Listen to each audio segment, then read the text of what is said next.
Hey, whoa, okay.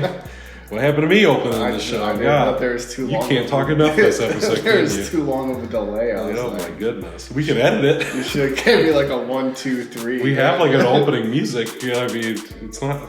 Yeah, but it's not like we play the opening music here. So well, anyways, welcome back to Chase just tries to do his best while Phil watches everything. I didn't say it was going to be a good title. Dang, so, well, it's, it's okay. God damn it, I tried. Next week will be better. That could just be the whole title. Just this week is God damn it, I tried. God damn it, Chase tried. You know, you were just watching movie after movie after movie, and you went on your addiction kick. And of all weeks for you to do it, you choose I'm turning 30. Is jubilous a word? It should be. If it's not, it is. It now. should be. I mean, it's a jubilous week. I should be very happy. I should be watching comedies. I should be having some ha-has. And you're like, hey, do you just want to have a fucking existential crisis going into your 30s? And I'm like, yeah, I guess. Like, not really. Not really. Yeah. So you watched a metric fuck ton of movies this week, and I watched 4. I don't know how many I watched. I think close to 12. I don't know. I didn't even keep track this week. Oh God! So I have to remember off the top of my head. I don't have a list for you. You usually make a list for me. I brought my cocktail napkin. That's why I text you. Usually my movies that I watched because you write them down. Usually we watch more of the same movies. Hey, it's okay. It's a busy week. I don't even know if I've even seen the 4 movies that you watched. You didn't. Well, you've seen one of them. Oh, well, but that's something. Yeah. And it's the only one that fits the addiction theme, which is even more fitting. So that's nice. Sweet. Do you want to end on that one? Shit, I don't know. I guess we can if you'd like. We'll just see where the... Well, so what did you watch then? What is the 4 movies? Right. What did I watch? What didn't you watch? You know, that's the question. Well, I started my week with as far away from addiction movies as you could possibly get by watching Transformers 1. The new animated Transformers movie that came out earlier this year. It got I heard it got like a lot of good reviews and stuff. I'm not a big Transformers guy, but it was good. I enjoyed it. Like I said, I told you after I watched it is sad, but it's like, I mean, you know where it's going. That's why it's sad. Yeah. It's like, you know, that like unless the whole time... Right, unless you just have never heard of fucking Transformers. Yeah, unless you don't know what the fucking Transformers are. which is fair, because this was made for children in 2024, so there is a possibility you don't know what the Transformers are. But, I mean, obviously the whole time you're just watching who will eventually become Optimus Prime and Megatron, and they're homies, and you're just like, well, that's not going to last, you know? So, yeah, I mean, you know it's coming, but even when it happens, you're still just like, damn, you hate to see it. Yeah. You hate to see it. Because I do feel like once it gets to that point at the end of like their rift, it's just like, you really do hate to see it. I mean, it's just, I feel like more than anything, Megatron is just being a little bitch, but that's, whatever. I haven't seen it, but I feel like I'm sure that's the case. Yeah. I'll just leave it at that. Not only did I not watch a lot of movies this week, I don't have a lot to say about most of the movies I saw this week. Transformers 1 was the first one I watched, and then definitely the best movie I watched this week was Emilia Perez. I remember you texting the musical. Yeah. It's one of those movies that every time I've talked about it since then, like whenever I talk about it out loud, I'm like, that movie doesn't sound real. It sounds like an SNL skit is what it sounds like. A drug cartel leader wants to transition to be a woman, and it's like a legit, like, think Sicario kind of like drug cartel type movie, but also it's like a low-key musical, and I'm just like, oh, interesting. On paper that sounds wild, and to watch it, it's not wild like that, I guess, but like, right, because it is very like low-key, and even within like the first like 5 minutes of watching it, I do think I went into it a little salty because I heard people like favoring this movie for the best actress this year. I went into it salty because I want my girl Demi Moore to win it for The Substance. So I'm like, fuck Emilia Perez. What do they know? No goddamn Oscar. But then within like 5 minutes, I was like, my bad. My bad. Because I was telling, I think it was Shep. I think I was talking to Shep about it last night where I'm like, for a guy who's seen like 3,000 movies, it's such a rarity to watch something and go, I've never seen anything like this. And I mean, that just does not happen very often anymore. And so that was nice. And I mean, like I said, within the first like 5-10 minutes of this movie, I was just like, damn, like I've never seen anything like this. Like to be such like a serious, like, I guess you could say like crime film that's so like gritty and grimy, but also to be a musical at the same time and like to pull it off like impeccably is just like, that's mastercraft shit right there. I mean, this could have fallen apart just right out the gate, Have not executed properly. And the actress that plays Emilia Perez, I guess was like really was an actor in Mexico for a long time that was pretty famous that did transition in real life. And so she plays like the cartel leader like at the beginning before transitioning into Emilia Perez. But it's very interesting to watch this. Like, it's not the kind of character you see in that kind of story. You know what I mean? Like, it's just not what you think about. And I felt like that's why this movie did such a good job, I feel like, of like nailing some points home for like what the experience might be like for trans people. Because the first time you ever meet this cartel leader, he sacks Zoe Saldana's character, who is this lawyer, and kidnaps her to basically ask her to assist him in this transition or whatever. Right. And Selena Gomez plays this cartel leader's wife, and Nice. everybody does an excellent job at it. Everybody's really good.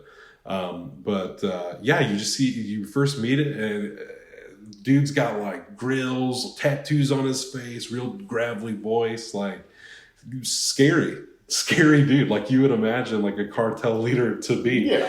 It's fucking terrifying, and is basically, in the same breath as he's saying, I want to be a woman, is like threatening her life, you know what I mean? And it's just such an interesting moment, like when it's happening. And that, like I said, you just don't see characters like that be like, I want to be a woman, you know? But as you're hearing this character talk about it, that's why I feel like for me, like I feel like a lot of the movies I've seen this year have made me understand like trans people better, because I don't know a lot personally. I know a handful, but not in a deep personal way or anything. But like I get just not feeling right in your own skin, you know what I mean? Like always just kind of feeling like, because even this, cartel leader, here he is, he's killed all these people, like he's got this fucking drug empire, all this shit, and is like, listen, I'm gonna die. That's just the nature of the job. But like, I'd hate to die and not live my true life. Yeah. And I feel like it really hit me. I was like, oh shit, yeah, that's again this year's theme of like identity and everything. And I'm just like, man, that's heavy. And sends chick out to find some doctors who are willing to do it and all that stuff, trying to keep it on the hush hush. Eventually fakes his own death after sending Selena Gomez and his kids away, rather than just telling her, I guess. Claims they gotta go for like their safety or whatever, and then they see on the news that like he died. Right. But yes, then eventually, like a few years later, after she's had the surgery and is now Emilia Perez, like she comes back to Mexico and definitely starts making some bad decisions while also trying to kind of like, I don't know, find a little bit of retribution, I feel like, because she knows like what happened to a lot of like missing people. Right. And so she takes like all of her money and resources and that knowledge and starts helping people like find their missing family members and stuff. Tell them where they're buried at. Yeah. And starts this whole organization to do that. and really just tries to like turn over a whole new leaf. Yeah. And yeah, man, it's good as fuck. It was such a good movie, man. I was just floored. I was just like, how does this even exist? You know what I mean? Like they're Who fucking. thought of this? I'm saying that's one that like. You know, I'm just like, am I that creative? Am I that creative? I never would have fucking thought about having the cartel singing. Yeah. I mean, I definitely want to be there. I feel like, but even then, it's like the musical numbers aren't like. Sometimes you see a movie that like, I mean, I guess I can't really make this comparison because I haven't seen Joker 2 yet, but I feel like just from what I've seen, sometimes you get a musical that like the musical numbers are just like contrast the movie so much that you're like, whoa, like you get whiplash a little bit. And these feel so seamless, you know, like they just feel like so like, I don't know, organic, I guess. I feel you. It's like compliments the movie more than it does take away from it. Yeah, 100%. And I was fascinated with it. I wanted to watch it a second time all week, but I got in trouble the last time.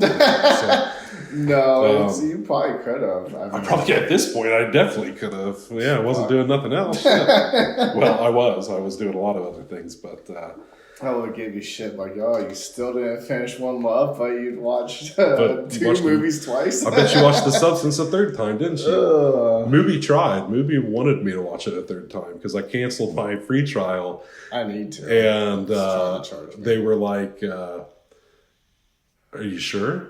And they're like, we'll give you another 30 days for free. And I was just like, I'm pretty sure.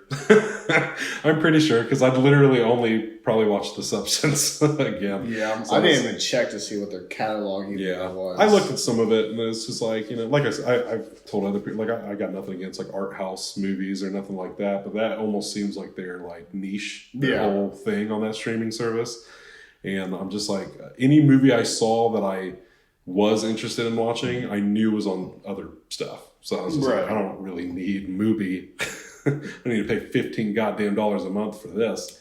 Yeah, I mean, I wouldn't either. Even to extend it for like a 30-day trial, it's like if I didn't watch on my laptop, I feel like that'd be different. Right. But it's such a pain in my ass to like use the application. There's no point to even use it. Pay the additional $10 to just own The Substance. And just you watch it as many times as you fucking want to. Yeah.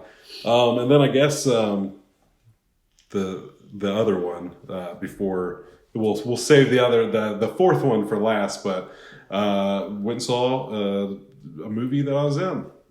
Had our first red carpet. Oh yeah. Weren't counting that, were you? No. Well, we just talked about it. But and you did mention you're going to bring it up on the podcast. And here we are. And here I am, so surprised. Maybe many things, but a liar is not one of them. Sheppy and I, we had the chance to be in a movie called Effed, Tales from the End Times. We shot that beginning of 2023. Our friend Ash Hamilton put it together, an anthology horror film where all of the shorts take place at the end of the world. Also birthed our upcoming short film, An Affair at the End of Time. That film was responsible for us making that film. This is the second time we've seen it. They've re-edited it. Recut it. They've recut it since we saw it last. The brown bear. The brown bear. That's too hard to say. The red bear. That's funny. How many weeks in a row are we going to make Strange Wilderness jokes? Until we watch it. And then we're just going to double down. Threw me off. Yeah, no, that was our first... They recut it. And that was our first red carpet situation, which was fun, you know. Get all dressed up, take your pictures, shake your hands, kiss your babies, all that jazz, you know. Right. There was no kissing of babies, by the way. That's just lie. An expression. I know I just said many things, but not a liar. Oh, no. I mean, that's an expression, not necessarily not factual events. No, it was fun watching it in a packed theater. I will say one of my favorite recuts of the whole movie was that we got more screen time. Yeah, who could be mad at that? Who could be mad at that? Yeah, Sheppy and I were, we've hyped up this movie a lot, and we've been included in the team a lot. We've worked with a lot of these guys since, Eft, I mean, we owe a lot to Eft. Yeah. There's a lot of people we worked with, I feel like. Because of it, yeah. I mean, everybody pretty much that worked on Flip and Susie with us, we met through Eft. A lot of people we worked on Exorcism of Chase and Shep with, we met through Eft, including Ash, who played one of the priests in that one. Yep. And so, yeah, we owe a lot to Steve. We got to shout out Steve. He's such a big supporter of us, and he's helped us make a lot of stuff over the last year or so now. So yeah, it was fun to see it in the theater, and definitely we were a little bummed the first time we saw it, and you hardly saw us as the stoners at the end. The stoners at the end of time. And this time around, we came in swinging, I noticed. You could hear our first line immediately. And I'm sure anybody in that theater knew Shep and I were tickled to death because we were laughing the hardest. So as I can't speak to if anybody else was enjoying it as much, because we were in our own little world in that moment. We were just we're having the time of our life. We closed it. So if you catch F, which I believe will eventually hit streaming later this year. I don't have any details on that just yet, but when it does, feel free to just skip to that last 15 seconds, see your boys, and then tell them how much you loved it, and then let's hope we can get that post-apocalyptic sequel with your dudes. That'd be rad. That'd be rad. Yeah, no, it was a good time. And that is it. And that is what you've watched. And other than the one we're going to save for the very end. So let's hear about the 25 films you watched this week.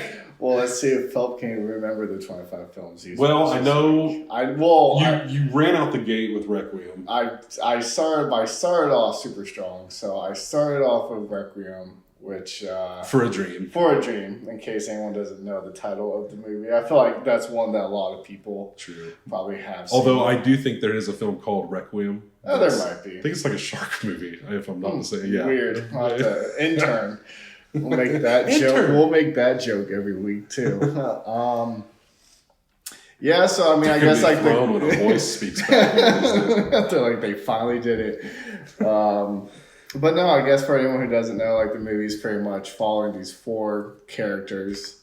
The main dude is Jay Leto, and then his mom is part of it, and then Marlon Wayans is the friend. Jared Leto. I said Jay Leto. Fucking Jared Leto's fucking. I was I didn't know you knew him like that. Jared Leto's friend, and then Jennifer Connelly was his girlfriend or whatever, and they're heroin addicts, essentially. And so it kind of just follows them through summer to winter, and just the process of ups and downs and stuff like that. So I mean, I really enjoyed it. Yeah. The mom was probably the saddest part. Oh yeah. Just because she is old, and then she the doctors get her addicted to uppers because she's trying to lose weight to fit her dress and stuff like that. And then towards the end, it's all kind of spiraling together, and I don't know. I didn't like Jennifer Connelly's character just because she was just rude the whole time. Yeah. It's there's I can make that comparison with Candy later, because she was like that too, where it's if she wasn't getting her fix, it was fuck this dude. It's you're nothing to me. It's you ain't pulling your stuff that, where it's just in all fairness, I mean, some people are like that. I mean, they are like that even without drugs. Yeah, that's true. But I mean, the drugs just amplifies it that much more, where it's I mean, I haven't seen Requiem for a Dream in God knows how long. I think it's been close to, probably 10 years since I've watched it the last time. I mean, I remembered everything from it, but it's hard. It's one that it's one I will never forget. Yeah, but it's just fuck the Dare program. Just have a bunch of kids watch Requiem and see if they Jared Leto having his whole arm infected and keeps shooting up into it. God. Just disgusting. Yeah. Marlon Wayans went to prison all because he tried to help Jared Leto. He took him to the hospital and then got arrested for having drugs. Yeah, the mom thing is the saddest. Oh, that's like she got the electroshock therapy. Yeah, dude. Oh god. I see, because anytime like if I close my eyes and picture moments from that movie, it's all the mom stuff. Because that shit I remember was devastating the first time I watched it. Yeah, that was hard to forget. And then Shooter McGavin was in it. He was he was like the TV host. Like the program she keeps watching. Yeah. You got the juice or whatever, like juice. Like it was just. But yeah, that was one of my faves. And then I watched Beautiful Boy. After that, with Steve Carell and Timothy Chalamet or Chalamet. I'll never say his name right now. The internet's gonna come after us. They can. Sorry, I like someone to pronounce my name right 100 times. You know what I'm saying? But no, like it was good. So essentially, that was pretty much just like a dad and his son's relationship as his son's based on a true story. Is it? Mm-hmm. Well. Interesting. Watched it twice and didn't know that. Yep. You think I would? But yeah, no, it's pretty much just following his like son's addiction to meth, pretty much, and then like the struggles of like being like on the outside looking at him, like with Steve Carell's character, like him being his dad, just wanting to help his son, and his son's just addicted to drugs, and there's only so much that like he can do. Mm-hmm. So then it's just like great acting. Well, it was just a phenomenal film. I cried, and then like I texted my parents. I'm like, you need to watch this movie. I'm so sorry. But well, I mean, hell, I just watched the trailer and texted you. I was like, what are you trying to do to me? Like I literally cried watching the trailer. And I do credit that to the performances. I was just like, oh, this is gonna break me. Yeah, it's a really good one. And then I watched Boogie Nights. Boogie Nights. Yeah. First time I've ever seen that. Oh, first time you've ever seen Boogie Nights? First time I've ever seen it. I didn't even realize it was a movie about addiction like that. I guess I didn't either.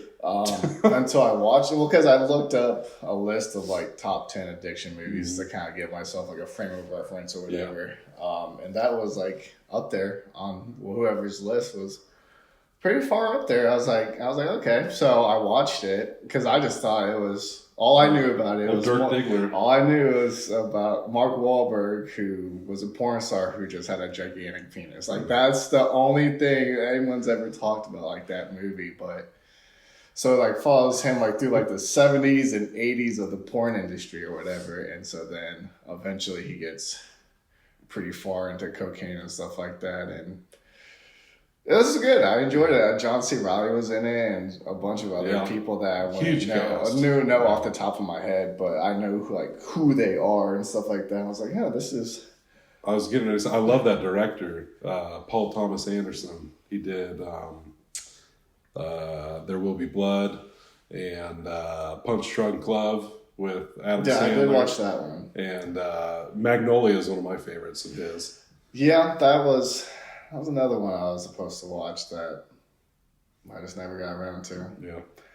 Unfortunately. But it's hard. It's hard. I give myself like a week window to watch these movies. So it's like if I can't get in, then I just can't. Same thing with Basketball Diaries. He watches everything unless he misses the deadline. I give myself a week, and then it's next year. I'll come back around, pick up the scraps. I feel you. Same thing. Like I really wanted to watch Basketball Diaries. One of my first like addiction movies I ever watched. Yeah. And really just fell. You've always been a big fan of that one. Yep. Yeah. Little Mark Wahlberg and Leonardo DiCaprio. I always forget Mark Wahlberg's in that movie. Man.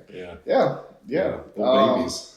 They were babies. It was really weird seeing Mark Wahlberg in Boogie Nights. Yeah. Like, I mean, it was like kind of like the same realm of like Basketball Diaries, but I was younger when I watched Basketball Diaries. So like this go from like the Mark Wahlberg I know now to seeing like a twig version of Mark Wahlberg. Like he just wasn't very big. Like, they had that muscle on him. Yeah, it's like good lord. Looks like Mark Wahlberg. Had like the fucking like shaggy mop head hair and stuff like that. I'm like, huh. Interesting. Yeah. That's one I'd like to go back and rewatch. I remembered really enjoying it the first time I saw it. Which one? Boogie Nights. Yeah. It is a good one. Then what did I watch after? Because that's like what I watched like the first. That was like the. That was just. That was the. Hours. That was the first night. I was like, oof. rough. Where do Well, I no, go? I started Boogie Nights, finished it the next day because I was like, I can't get into this right now. Too much emotions. I also, one that we got brought up that I don't think either of us did watch this week. We both seen it, but I don't think we watched it this week, was that special episode of Euphoria where she meets up with her sponsor, played by Coleman Domingo, who honestly, because of that episode, became like one of my favorite actors. Like now, anytime I see Coleman Domingo in anything, I'm like, I'm gonna watch this movie. Sign me up. Because he's just fucking phenomenal in that episode. That was a good show. I mean, overall, just like with addiction and everything. But that special definitely hit home. Yeah, because that special episode I watched, I shared that around. Like I don't even deal with addiction like that, but I'm hitting up my mom like, you gotta watch this, man. Like it's just beautiful. It really was. I mean, I really think it speaks to a lot of the problems, man, and it's heavy. It is heavy for sure, but that whole show's fucking heavy. Yeah. I'm just gonna jump around to what I remember. I did watch Flight, yeah. And I watched it the first time, like when it came out or whatever.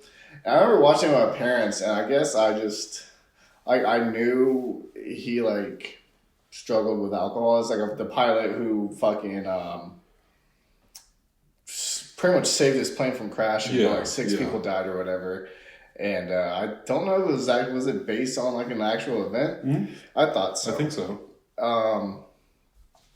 And yeah, and just, like saved all these people, but he was drinking at the time. Like, and so like, but like throughout the whole thing, it's just showing like he was pretty bad on it. Like he really was getting fucked up. I'm like, good Lord. I was like, I don't remember like it being like the drinking aspect of it being like such a focal point of like the movie. So this was your second time? It was my second time seeing it. I don't know if I've seen it before or not, because like I can think of things from it, but I don't know if it's just like from the trailers or something that I remember. I feel like I get that one and Sully. I was gonna say I've seen one of the two of those movies. Yeah, Sully was the one where Tom Hanks landed the plane on the Hudson, Yeah. And like the birds flew into the engines, and that's what caused it. And they were trying to get him from negligence for his saying that he could have landed somewhere else, and yada yada yada. But Flight was good. I enjoyed it. I watched Candy. I don't know that one. With Heath Ledger and someone else. It was like back in like 2006. Okay.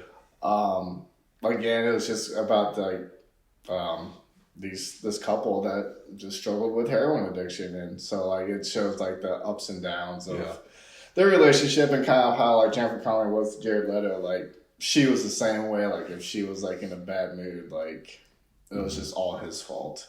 Like she blamed him for her getting addicted to shooting up and stuff like that. It's like, I didn't hold a gun to your head. Like I didn't force you to do any of this, and it's true though. Like he told her not to, and like, at the start of the movie, he's like, "You just snort it. Like you don't need to do it the way I do. Like just enjoy it." And then she's like, "No," and then OD'd like in the beginning of the movie, pretty much. So it's like, and it was just, I mean, it was okay.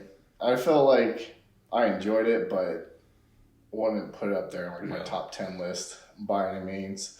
I did watch A Million Little Pieces, which I can't. I mean, there are like a lot of people in that movie, like Charlie Hunnam or whatever, Jackson from that, and then there's other people that you like. If you saw them, you would know them. I wouldn't know them off the top of my head. I feel you. But that was pretty much about like this guy who goes into like a rehab facility for like 6 weeks, and so it's Billy Bob Thornton's in it. Oh, okay. And he was probably like my favorite part, like best supporting actor in that movie. I thought it was pretty good.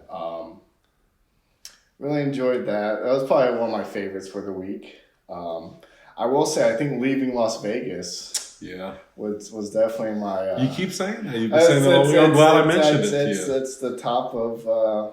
well, thank goodness, HBO Max reminded me, because it's like, oh, these movies are on Max. And so I went through and watched a lot of them that Max had to offer. But yeah, Nicolas Cage, just being an alcoholic, and he moved, like, he got fired from his job. His wife and kid left him, and he was like, I'm gonna go drink myself to death in Las Vegas, and that's exactly that is what he did. And I just really enjoyed it. He hooked up with a hooker, Elizabeth Shue. Yep. And they just loved each other for who they were. You know what I'm saying? Like, because one of his big things is like, don't ever tell me I can't drink. Right. It's like, if we're gonna do this, like, that's fine, but I am going to drink, and there is nothing you can do to stop me. Yeah. And so it's just like, because at one point she's like, just go to the hospital. Like, I don't have to ask you for anything. I'm asking this one thing of you. And he's like, okay, I'll leave. Yeah, well, I told you can ask me anything except for that one thing. Yeah. So he's like, because when they first met, he's like, yeah, I'm just going to drink myself to death. He's like, I think it might take about 6 weeks. I don't know. He's like, I've never died before. So really enjoyed it. I think mainly because it's like he set that goal in mind, and like he saw it through, and like it just was just a good film. It is one I'd really like to go back and rewatch that one, because I enjoyed it the first time I watched it, and not that I was that young when I saw it, but I feel like now that I'm a little older, I feel like I would enjoy it more. Plus, I went on a bit of a Nicolas Cage kick earlier in the year. And that was one I never got to as I was working my way down the list. Yeah. And I'd love to rewatch that one, because that's what won old Nick his Oscar, best actor. Rightfully so. I feel like he definitely did a really good job with it. Just like with the shakes, waking up and getting sick, and even just showing like the difference between like being sober and like just being completely fucked up out of your mind. Yeah. It was really interesting to watch. I watched Gia with Angelina Jolie, and that was another one that was based on like a true story or whatever. I don't know anything about that one. It's pretty much about this supermodel who was real big, and then got addicted to heroin, and then I think then it just kind of shown like her downward spiral, and then I think she ended up getting AIDS from it. I was like, damn, ain't that a bitch? Like that was I was like, I knew you weren't doing good, but then it's like, it just felt so bad for her. Yeah. It's like, to deal with that, especially because that was around the time like where people really didn't know what it was. You know what I'm saying? So like, when they diagnosed her, it's like, oof. Yeah. Like, that's just like a death sentence. But a little, slightly off topic, but that reminds me of a movie that I've been thinking this week I'd really like to rewatch. Is Dallas Buyers Club. I was literally just thinking the same thing. That was another good one that really like rode the line between like addiction and then just dealing with AIDS in general. I feel like so. Yeah. I watched Tapia. It was like a documentary on HBO Max about the boxer who struggled with cocaine use, but apparently I guess when he was 10 years old, his mom got raped and murdered. Sheesh. And so I think what they said is she got stabbed 22 times with an ice pick and then raped. I was like, my God. So he just always struggled just not having his mom. He was even even to this day, I'm just that kid at the door just waiting for her to come back. Ugh, make me cry. It's just it was really sad. And he was just real big into coke. He was doing so much coke, he won a belt or something. He couldn't even get into professional boxing because he couldn't pass a drug test. He did it so many times. He got suspended for 18 months or something like that because he just couldn't get his act together. And so eventually he won 5 different belts throughout his career and stuff like that. He was a good fighter, and stuff like that, but just also struggled with issues. But that'd be a hard thing to deal with. I feel like so. God. Yeah, that's yeah, rough. it's just rough. Yeah. It is rough. I'm trying to think. Did you watch both Trainspodtings, or did you just watch? I did watch the Trainspotting. You did watch both of them? Yeah, yep, I sure did. And so it was the second time I watched Trainspotting, which is just about a group of guys in Scotland who do heroin.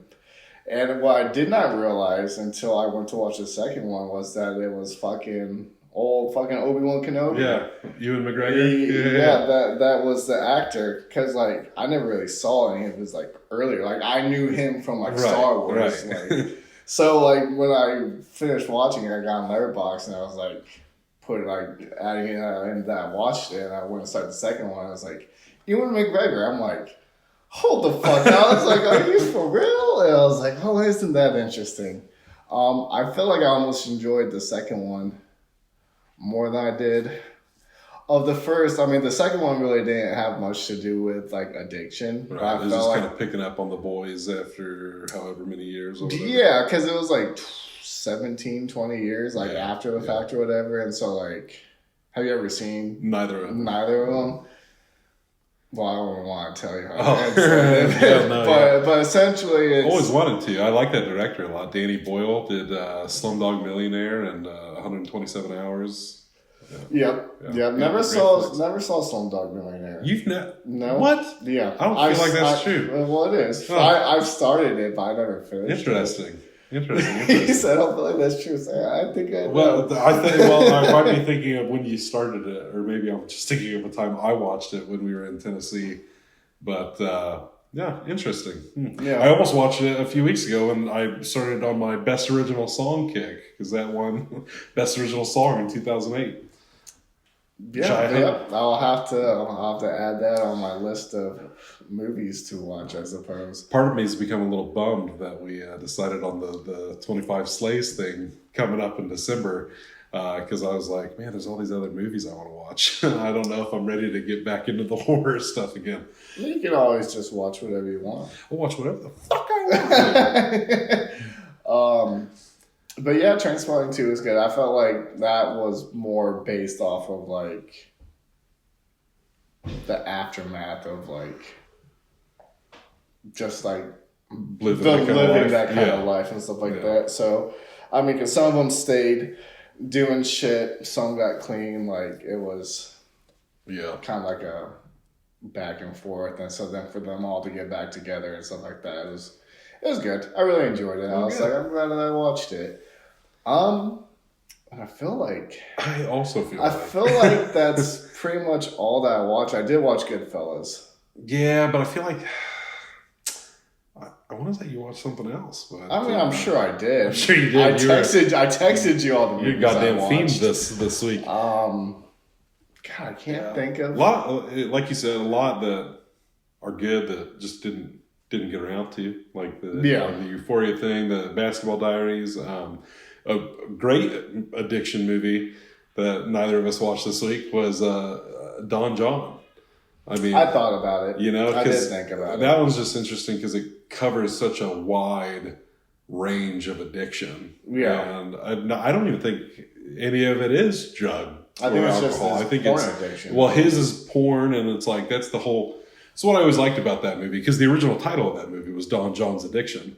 And I always liked that every character in the movie had some form of addiction. Whether, that was to love or to porn or to, I know his dad had something, his mom had something. Like everybody had their own little thing. And it definitely explored addiction in like a different way. Yeah. I feel like. Because, I mean, I feel like a lot of the times it's like people just want to like fixate on like one aspect of it. Like either it's like just about how addiction is or like people recovering. I feel like those are your two main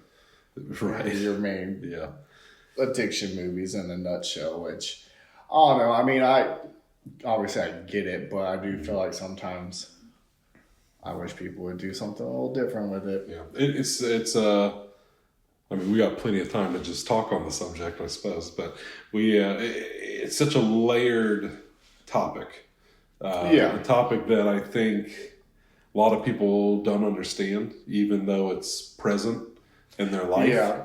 Because like I always had the problem of like people just judging a book by its cover. Right. And I mean, we're all guilty of it. You go to a gas station in a seedy part of town at 11 o'clock at night, you're probably going to see a crackhead. Crackhead Dave. You know what I'm saying? Or some girl some like 4-year-old chick wearing like a midriff like crop top and like skinny jeans with like holes all over. Yeah, but it's just like they are still a person, you know what I'm saying? Like they obviously are struggling with something, and it's just like for people to just like be rude and like make offhanded comments, especially like to their face, like to talk to them like they're like subhuman. Like, I mean, what the fuck is wrong with you? What if that was your mom? Like, would you want someone talking to your mom like that? Like, it's just. I feel like the ultimate thing that kind of happens with addiction a lot is like from an outsider perspective, I feel like it's always like people are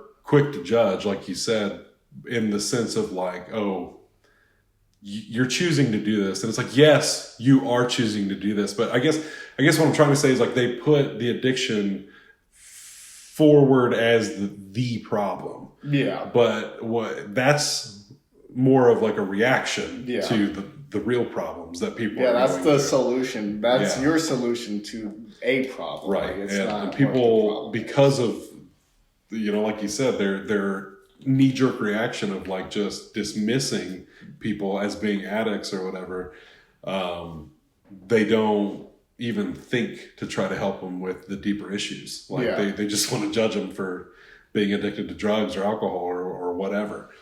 But I mean, and definitely a theme that comes up in a lot of these movies. I mean, I think there's a very solid reason as to why a lot of addiction stories usually revolve around musicians and actors and screenwriters. I mean, all these like people in celebrity status, I suppose, that don't really know how to deal with what's going on. But again, like I guess it doesn't really even matter if you're a celebrity or not, it doesn't matter. If you got issues, you're going to try to turn to something and try to deal with it. I guess like for like people who are like put on like that pedestal, like out there in like the public and stuff like that. I do know, well, I guess from what I understand, I don't know, but like, a lot of that shit's just like around. Yeah. Like, you don't even have to go looking for, like, people will just give you shit. You know what I'm saying? Yeah. So, like, it's easy to just get lost in, like, the excitement of it all and stuff like that, I guess, too. So, yeah, there's just so much to it. I feel like there's just so much to it. Because, like, I mean, I feel like you and I have talked recently about, I feel like you and I have both done a similar thing where, like, you deal with addiction, but I deal with addiction in my own way too. But I dismissed mine because I'm like, well, it's not as bad as what you deal with. But then even just the other day, you were like, yeah, I got my thing, but it's not as bad as what so-and-so deals with. And we tend to dismiss our addictions. And that, again, I kind of go back to Don John a little bit because it's more of a spotlight on, like, we all have our shit. Like, we all have our addictions. Like, whether we choose to acknowledge it or not, like, to step outside of the drugs and alcohol of it all, like, the irony is, like, you could have some person, fucking one Big Mac away from their heart stopping because they've got a food addiction, but they're going to judge you for drinking and smoking and all that shit. And it's just like, it's such a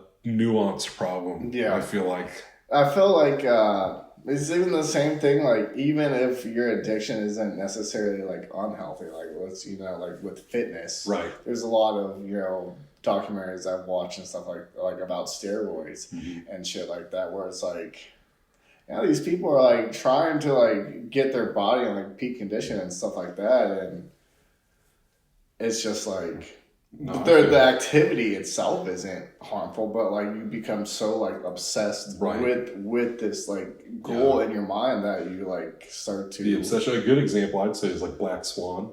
You know, it's not an addiction movie per se, but it kind of is in its own way. Where she is absolutely addicted. She's addicted to being perfect. Like the idea of perfection. Like, she will drive herself, into madness over it, and to her own demise, as is often the case with any form of addiction. Is like, you will eventually destroy a lot of things in your life the more you just kind of keep fixating on this thing.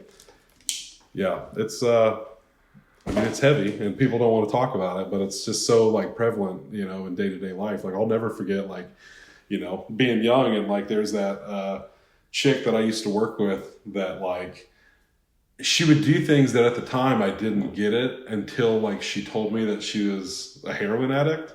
I'd never met a heroin addict as far as I knew up till that point. And I had like just kind of gotten out of high school at that point. And she would do things that like, as I grew older and I met more people with problems like this, then it became very obvious to me. But the way she, ask for money or like want to go weird places at weird times. Sometimes I'm like, oh, that's kind of odd, but yeah, sure, I'll give you a ride, whatever. Right. Like, just things like that. And, yeah, man, it's hard. It's hard. It's hard for the people that deal with it. It's hard for the loved ones that care for the people who deal with it. I mean, it's just 4 good days. 4 good days. I knew you watched another one. I knew as soon as you were talking about how it being hard on other people, it remind me of that. Because, that was a good one too. Because, I remember at one point, Mila Kunis was talking to her mom or whatever, and her mom is like talking about like how hard dealing with her daughter's addiction is on her, and she's like, I'm so sorry that my problems are causing you like so much issues or whatever. You know what I'm saying? Like not in a like a real apologetic way, right? But like just like sarcastic, where it's like, sorry that my addiction is your problem. Like it's this is what I go through every day. Like I get it too though, because that's part of the reason why I love Beautiful Boy so much. Because it's like you love somebody. Yeah, you don't want to see them go down such a path either. So it's just crazy. It is hard. It's a heavy subject. Matter. But more, I do feel like more people should talk about it though. I do feel like people should educate themselves more and have more empathy. For people going through this kind of shit. I watched this great speech once that the actor David Dastmalchian gave. I didn't know he was an addict, and he's from Chicago. He's one of those guys, you've seen him in everything. You know that movie Late Night with the Devil that just came out recently? I've heard of it. He's like the star of that, and he was in Ant-Man. He was like the Russian guy, like he's on the little crew of like thieves. Gotcha. Okay. All right. The one that's not Michael Pena or T.I. So the one I always forget about. Yeah. So he's just one of those character actors who's just like in everything. But yeah, I watched this video where he was giving a speech about going through his own addiction journey and really just trying to bring awareness to things and shit. It was very good. I encourage people to look it up. It was a great speech. But it's hard. It's hard, and that's kind of what he was getting into. Is like, especially like when it comes to like family and friends. Sometimes of like, at a certain point, people will say, "All right, well, I'm kind of done. I'm done. I'm done giving you chances. Not that I don't love you." Right. Or nothing, but like you get back to me when you've done your work. It's hard to continue to put yourself in such a like headspace sometimes, because eventually you will become Glenn Close in 4 Good Days, like where it will become your problem as well if you just let it, and because she like at a certain point like was like so like worried about her daughter. She couldn't even have lunch with her other daughter because she was like just so worried about the daughter dealing with the addiction, where like she had to like leave and like all. It's just like, damn. Yeah. It is, bro. It's hard. Speaking of actors who like have talked openly about addiction and stuff like that, I remember watching this thing on like Dak Shepard. Oh yeah. Talk about his addiction and dealing with it, especially like being in like, because he would talk about like being like, he's in like he was in like that Zootopia movie or whatever. I think. Oh, Zathura. Yeah, whatever. Never watched the real Jumanji too. Yeah, but essentially like how he was like bad in his addiction at the time, and like he was like, I'm in this kids movie. Like it just it really fucked with him and stuff like that. Oh, I bet. I mean, eventually he did get clean, but yeah. But he even had like a book where he would just write like just really mean stuff about himself, like every time like he'd relapse and stuff like that. And he was telling a story about like how one of his friends like got a hold of him and he just cried. He was like, that's heartbreaking. It was. He was, but he was also like happy because like as many times as he's like what he was saying is like he saw that he was still trying. You know what I'm saying? Like he's still putting in that effort to fight it and not just succumb to it, I guess. So yeah, I feel you. Well, and to segue into this other movie I watched, you said how it's just kind of in the industry, it's just kind of everywhere. Drugs and such. Like it's very easy to fall into. But the other movie I watched it on my birthday. Is one of my favorites. Is A Futile and Stupid Gesture on Netflix about Doug Kinney, who helped start National Lampoon. Yeah, and I feel like I did watch that one. Yeah. It came out in 2018 was when it first came out, and it was one of those movies that like I don't know. It's like you like. I'm trying to think of it. Like, okay, so like The Departed is like one of my all-time favorites, but like you say that and like of course. Yeah. Of course The Departed is one of my favorites. It's an excellent film, But A Futile and Stupid Gesture, like ever since that first time I saw it, it just resonated with me. There's just something that just like really stuck the landing with me. And even watching it this week, I'm just like, God damn it, I love this fucking movie. And it's just like, yeah, it's it's goofy. I saw some critic giving the movie shit for not taking his life as seriously and basically making it into a joke. And I'm just like, if this movie is accurate in its portrayal of Doug Kinney would be so happy that this is the movie that they made about his life, because he's such a jokester. And it's still sad. Like, it's still a sad movie. And he heavily deals with depression. The whole film, he never feels like he's good enough. And that does eventually lead to, it's like one of those things that at first it starts as fun when he's doing the cocaine and all that shit. But eventually it gets out of hand. And him and Chevy Chase just did all the cocaine the world had to offer. And, hell, there's even that scene where they him and Chevy go to Hawaii to get clean together, and they're sitting by the pool and they're like trying to figure out like how many days it's been. He's like, what's this, day 6? He's like, 6 days clean. Yeah, it feels good. But maybe he's like, I'll call my guy. And then they, and then they get like a ton of cocaine and they relapse. And, but I feel like I love the performances in that movie. I love the first time I saw it, having not known anything about Doug Kinney. The way they set it up, where they have like the old Doug Kinney narrating the whole movie that kind of shows up throughout, and then Will Forte plays the young version of him. Because of that, and because I knew nothing about it, I was very shocked when Doug Kinney died at the end of this movie. Yeah, as was I. Because even at the end, when they're at the funeral and Will Forte is like a ghost now at his own funeral, the other Doug Kinney walks up and talks to him. He's like, you can see me? He's like, yeah, I'm the older you. And he's like, oh, so he's like, yeah, narrative device. He's like, that's a choice. And like the whole movie, like I just love like the sense of humor. And like, I think a big thing of it is like, I don't know, in some ways it reminds me like of us in our own ways, like of just like how it started with like these two friends who are like, they just love to laugh and make jokes and write together. Right. And like, that's one of the things that draws me to that movie so much, is the friendship at the base of the film between Doug and his friend Henry Beard, who's played by Domhnall Gleeson, the main guy in About Time. Gotcha, okay. And it's just like not the kind of movie, this movie is loaded down with comedians and like funny actors. And it's just like, then there's Domhnall Gleeson. But he's excellent. He's excellent in it because he's just got that dry sense of humor. And like, there's a scene near the beginning where they're first at Harvard and they're like shooting pool. And he sets something up on the table and Henry like hits the ball like perfectly or whatever. And then Doug's like, here, I'll show you my technique. And he's lining up his shot and he like pulls the stick back a few times, and then he just launches the stick across the table into like a bunch of glasses across the room.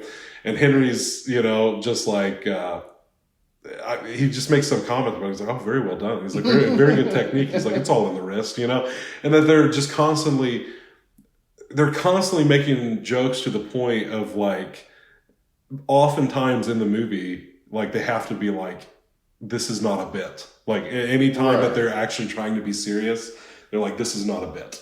and I'm genuinely trying to be real with you right now. And eventually, it does become too much for Henry.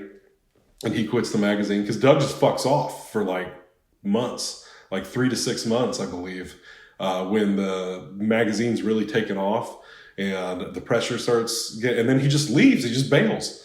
And Henry at first is cool about it, but yeah, like once they get that buyout money, he's gone because he's like, I'm not doing this shit anymore. And that's just, it always makes me so sad.